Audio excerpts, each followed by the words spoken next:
Magandang araw mga ka-farm. Magandang hapon sa inyo lahat. So, nandito po kami ngayon nagpipitas ng aming produktong siling labuyo mga kaidol. So, tingnan nyo po ang aming siling labuyo. So, by the way, na tuparan po ito sa sobrang bagsak presyo mga kaidol ngayon. Ang aming siling labuyo. So ito po yung binibidyo ko dati or nakuhanan ko po ng video nga nagtatanim pa po ako dito or nag-abuno. So ngayon inabutan talaga ng Kuresma mga kaidol, mga farm, pero nagbunga siya. Marami rin bunga, kailangan problema naman mga kaidol. Inabutan naman po ito ng sobrang baba ng kilo, kasi ngayon dito ay ang kilo po, bawat kilo ay kinukuha lang po sa amin ng buyer ng 80 pesos ngayon ang kilo. So samantala noon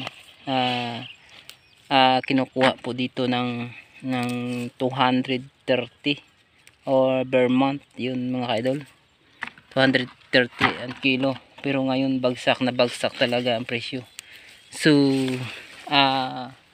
mabuti nga kung makabawi pa kami nito ng aming produktong siling labuyo, kasi hindi siya consistent o hindi siya nag tuloy-tuloy ang pagtutubo kasi sobrang init ngayon, or natuparan talaga mga kaidol ng malakas na init ng ating klima ngayon, kasi natuparan talaga nga Kuresma ang pagbunga.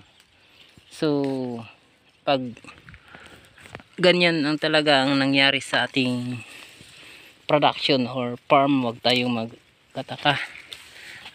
So wag kayong magsuko, kayong mga farm, wag tayong sumuko, kasi kailangan tayo magtibay loob sa pagtanim ulit, kasi aabutin rin natin ang magandang presyo sa sunod na mga tanim natin, o baka sa sunod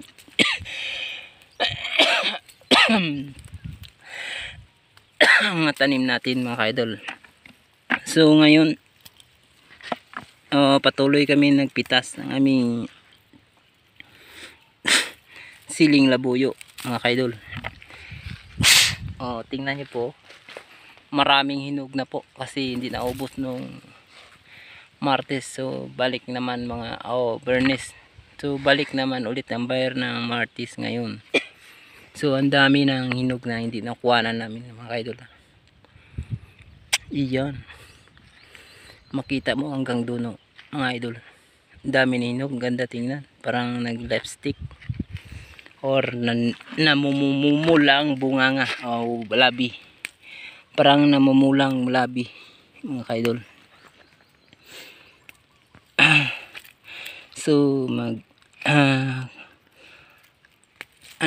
tayo mga kaidol, mga farm, magtiyaga tayo sa ating trabaho tulad nito. Kahit mura ang presyo, pitasin natin, alanganin naman, pabayaan natin to, kasi grasya naman to binigyan natin ng Panginoon. Kaya lang natuparan talaga nga medyo bagsak presyo at maraming supply ang ating sili ngayon mga kaidol. So patuloy pa rin ang ating pagtatanim kahit ganito na mangyari sa atin mga tanim mga ka-farm, kasi sa itong mga challenge or pagtilaw sa atong pagtanim, pagpananim dito sa ating produkto na to.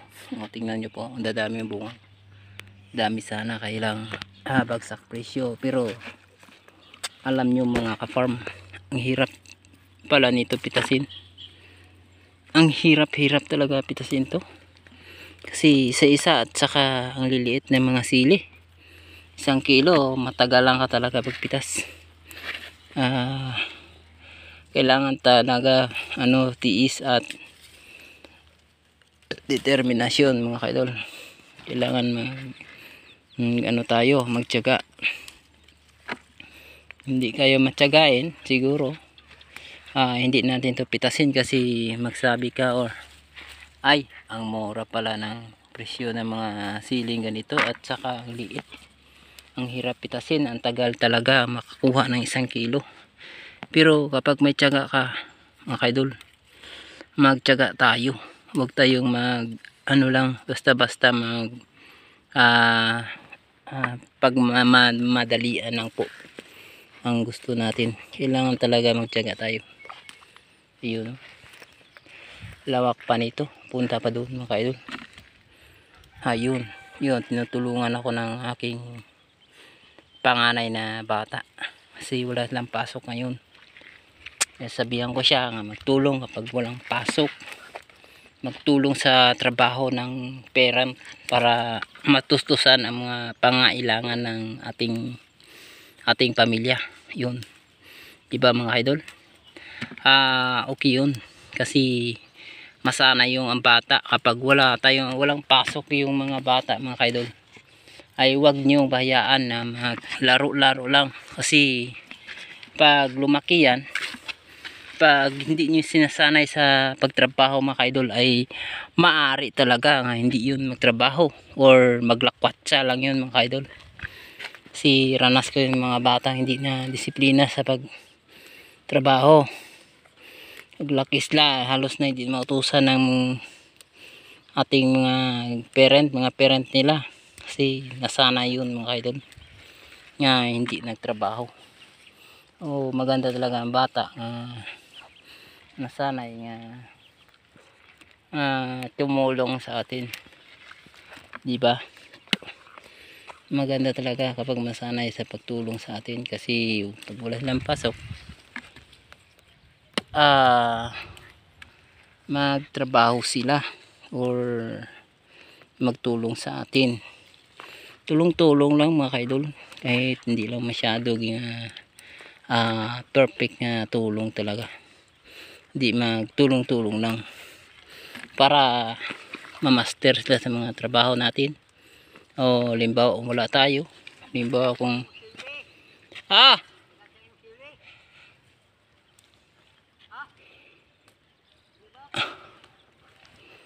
wala gamay kay wala nang tagya, wala nang tagya to sa ubos, wala na.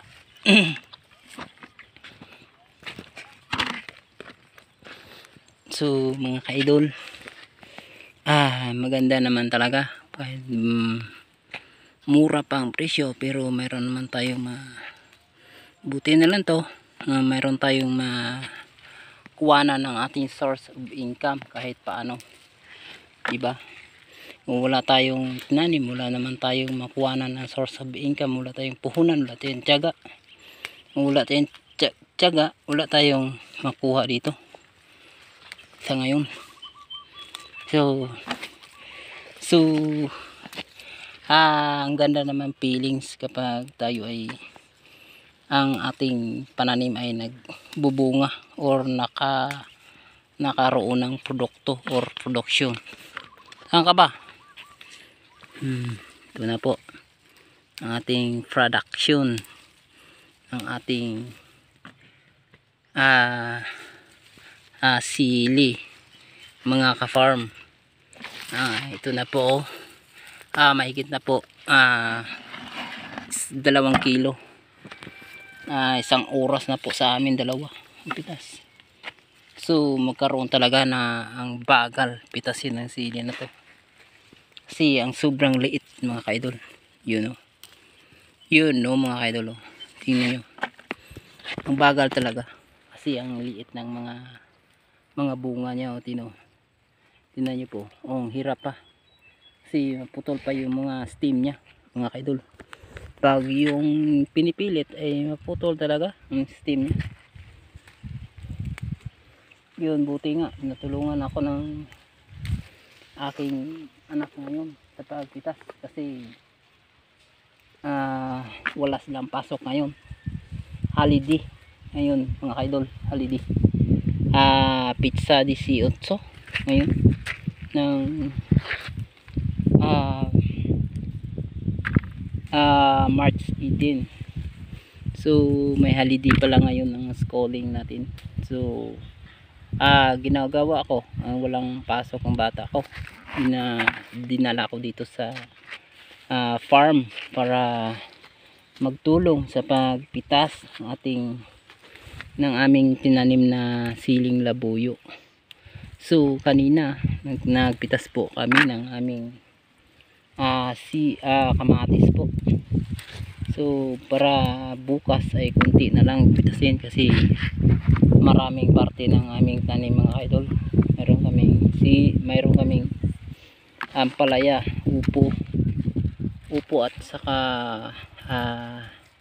sitaw. Marami-rami rin ang sitaw namin. So ang hirap ng pitasin ng sitaw, ang tagal, ang bagal talaga pitasin ng sitaw. Lalo na ang siling labuyo,